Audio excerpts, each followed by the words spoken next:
Alright, so today I'm gonna ask and answer one simple question. Who should you pick from the free banner as well as the seasonal hero selection ticket? Now, this question might seem simple at first glance, of course, if you just go and have a look at the banner. Escanor is better than King, so you should pick Escanor. Ban is perhaps better than Gopher, though Gopher has more uses nowadays, so perhaps pick Gopher. And then, of course, Luda Margit is better than Loli Merlin if you wanna go the additional 150 gems to get it. That's simple, right? But then, if you don't have one of the units, I would say go for the unit. So for example, if you don't have King, just look at what you get if you pick a new unit. Like, let's have a look at one of the units here. Let's just pick Shin here. 45k CC, and that is with super trash gear. Really trash gear. Let's have a look at another unit. So why not Escanor? 67k CC. That is with better gear. If I slap on some worse gear on him, like this for example, it's down to 61, almost 62k. Still really good. Still cheap gear that you can just make with gold. You don't need any anvils or anything. Maybe you do for the gold pieces down here, I can't remember. But it's still cheap, and you can get 60k CC. Let's just say you get 50k for a new character. If you pick that new character, that's still 10% into the way to the next account buff. And with account buffs, of course, you get a lot more stats for your units. You're also gonna get some GP, which of course you can use to spend on these nodes that are also gonna increase the stats of your units. So you're gonna increase your CC like quite a lot by just getting a new unit. So if you don't have any of the units, I would suggest picking the unit that you don't have. But say you don't have both of these units, or you have both of these units, who should you go for? Well, I would say go for Escanor. If you have none of the units, probably go for Gopher, though I feel like the red Gopher at the moment is better because of his attack seal.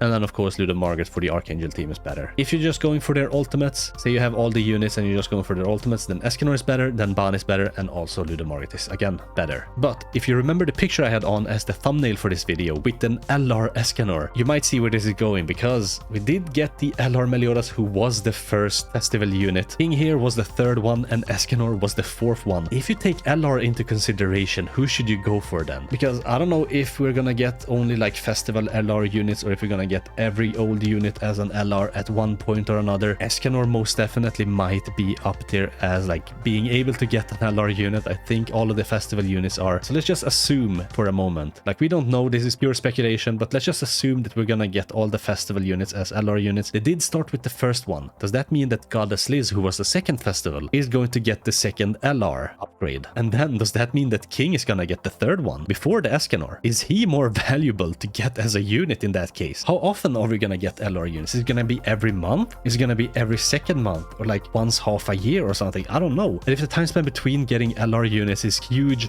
then perhaps King is better for like not just like the short-term strength of your account, because if you have him at LR, then you can maybe dominate PvP for a while, get a lot more gems because you can reach to champs 1 and stuff like that. He would be more valuable in that case. And most people probably already have Escanor. Like, is his ultimate gonna be more worth it? Let's just look at what LR upgrades do to new units. So for example, Lost Vein Meliodas here. He had like this regular sort of attack. It deals regular damage and fills his ult gauge orb on level 2 and 3. He did some charge damage here on his AoE card. He has like a secret technique ultimate, and anytime he takes crit damage, his passive makes it so that he ranks up the skills of his cards. Now what his LR abilities now do is, instead of like doing regular damage, the single target card now deals sever damage, which is 3 times crit chance. The charge card now also infects the enemies. The secret technique ultimate also increases his all stats by 20% for 2 turns. And the passive that doesn't just rank up his cards, it also increases his crit defense by 30% up to 90%. And anytime he ranks up a skill due to this effect, it increases his attack related stats by 10% up to 5 times, and it lasts for 3 turns. Now that is quite big of a change, and he also gets a bunch of like increase to his stats. His stats are reworked. He doesn't have like terrible crit chance anymore. In fact, he has like the highest CC in the game at LR. Then if we have a look at like what King can do or what Escanor can do, that like opens up the possibilities so greatly. Like, is Escanor gonna work really well with his Holy Relic? Is King gonna work really well with his Holy Relic? Like, is this card also gonna apply shock? Because then you'll apply poison, bleed, and shock, and then when you do release damage, you're gonna hit with all of that. So you got like a turn 1 situation, like with the new Ban, where you use this card and you use this card and you like one-shot a unit. Is that something that's gonna happen? I don't know. And he would actually be better than Ban because this is an AoE card, and then if he draws another one of these, he can just one-shot the next unit as well. But we don't know if that's actually what he's gonna do. And we don't even know if if he is gonna be the third LR unit. Like, we can just assume. And by going with that assumption, what does that say about this banner now? It's not as straightforward as it was before. Honestly, if we're gonna get Goddess Liz as an LR unit next, I would say that King might be better than Escanor. Maybe not for the long term of your account, but most definitely for the short term strength of your account. Say you can't get to Champs 1. If you can get to Champs 1, that's gonna be some more gems, at least for a couple of weeks before we get the next LR, which might be the one Escanor. And also by getting more LR units, that's gonna help you clear the PvE mode that allows you to get the coins or the upgrade materials for LR units. So the more LR units you have, the easier that game mode is gonna be, because you'll have like stronger units. So getting this King might be better than getting Escanor. And I can't believe I'm actually saying that. So that might be what it's gonna be. Like, I would go for King in that case over Escanor. Purely for the ultimate or the long-term strength of your account, Escanor, of course, is better. The same thing goes here. Like, Ban is probably gonna be better than Gopher. Gopher might not ever get an LR because he's not a festival unit. Ban will. If we go by the assumption that festival units are only LR units, which I don't hope is the case. Like, my hope for the LR system is that all units are gonna get LR upgrades at one point or another, that R and SR units are gonna get about the same strength as like SSR units have now, like regular SSR units. And then SSR units are gonna be as strong as festival units are now. And then festival units, of course, are gonna get to that next level where Lost Vein Meliodas LR is at the moment. That is my hope for it. But if they just wanna go with festivals because festivals are popular and you're probably not gonna be able to craft as many like LR units as you want, then yeah, Ban has a lot more value in that case. And then of course so does Luda Margaret. But who knows? Lolly Merlin might be even better, because especially if we consider the LR thing, if it's in order, then Lolly Merlin will get it before even Ban. But then you might ask, like, is Luda Margaret and Lolly Merlin even worth going, especially considering we're gonna get a new festival banner that's completely stacked with really broken festival units? And I would say only go for this, which is gonna be another 150 gems. Always go for this. This is 30 gems to get a festival coin, or another Gopher, or a Gopher or Ban if you don't have either of these two. 30 gems is nothing. Go for this, because we're gonna get 420 loyalty points, and then you just need to spend another 30 gems to get this one here and pick either of these two units. If you have enough gems where you can comfortably pull both another 150 gems to pick either of these and go the full 900 gems for the festival banner, I would say go for this, because this is gonna be a guaranteed festival coin either way. A guaranteed festival coin is like 1/3 of a trade-in for a festival of your choice in the coin shop. It can be a festival you don't have. Maybe you're really unlucky on all festival banners and you never pull that festival unit. Maybe it's Esteros or something. 150 gems for that is superb, because that's basically the equivalent of having a festival banner where the guaranteed unit is 450 gems, right? 1/3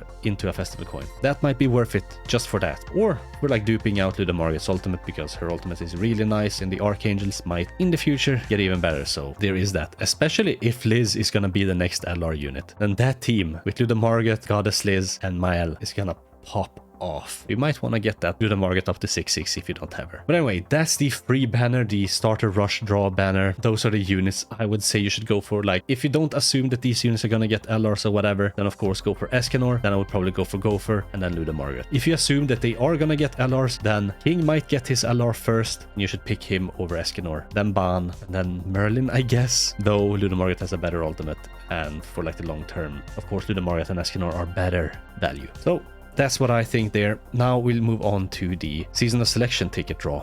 Now, I'm here on my JP account because if you don't know what the free selection ticket is that I'm talking about, it's in the patch note that dropped today, and it is from the Hawk Jump Box event that's returning. So basically, you're gonna go through this Jump Box event by either getting these tickets by logging in daily, or like completing certain missions and tasks and stuff like that. So basically, you're gonna be able to get some units. You're gonna get Lilia there, you're gonna get Griamore, as well as Freyr, and this seasonal selection ticket. Now, what this seasonal selection ticket will allow you to do is pick any of 5 seasonal units, and they're all red units, but these are the units, and who among these units should you pick? Again, I'm gonna go with the try to get all units mindsets. Basically go for the unit that you do not have. Now, in order to like rank them in usefulness, I would say the Summer Diane allows you to beat the OG Demon quite easily within 3 turns, as well as like any other deathmatch type game mode, right? Because she's gonna buff you and give you quite a lot of buff buffs. Yeah, I think it's basic stats for 3 turns by 30%, right? If I'm not mistaken. And also like ranks up your cards at the start of battle. That's quite nice. Then I would honestly say this Elaine, because she's gonna increase the strength of the buffs you get by 1.5, and she works really well as like a backline unit in any team you slap this Diane on. So her 30% increase is gonna become 45% increase. And that is quite a big jump, you know, especially if you have someone like Traitor Meliodas who gives himself a bunch of buffs who are then gonna get increase in their strength. This Liz is really good for the like coin dungeon and the anvil dungeon. She's basically gonna allow you to farm it out quite a lot easier by being able to reset it a lot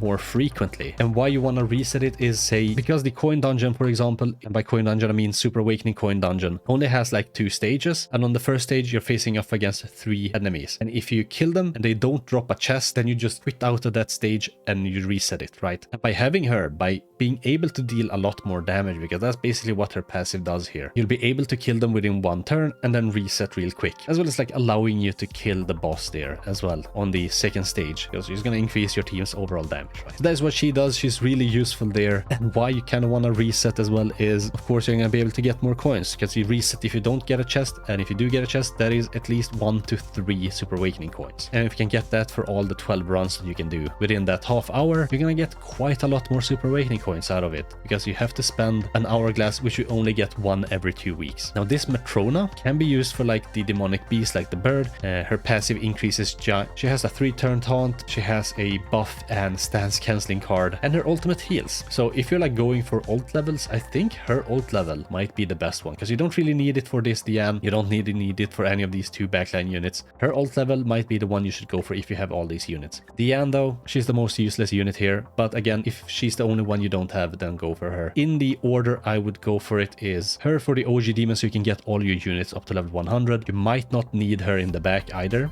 So I would say 1 and then 2, because Super Awakening coins are really important. Or 1 and 2. This is very interchangeable, at least for me. These are basically like the best units for very, very specific reasons. So go for either one of these 2, I would say. But these 2 are like shared first or second place. Then honestly, I would say this Elaine. Most people probably already have Queen Diane or some other like units that you can use as tanks. This unit was also given out for free already. So if you've been playing the game for a while, you don't really need her. Many players might not even have her. She's really good as like a backline unit. So I would say she is number 3, then Matrona is number 4, and then Diane is number 5. That's the order. 1 and 2, 3, 4, 5. So yeah, anyway, I think that's gonna be it for this video. Let me know down in the comments which units you're going for. Are you going with the mindset of that we're actually gonna get the LR festival units first and in the specific order? So do let me know which sort of units you're going for. But yeah, I think with that, that's gonna be it for me. Hope you liked the video, hope you found it helpful. Thanks for watching, hope you have a most wonderful rest of your day, and yeah, I guess I'll catch you in the next one. Bye.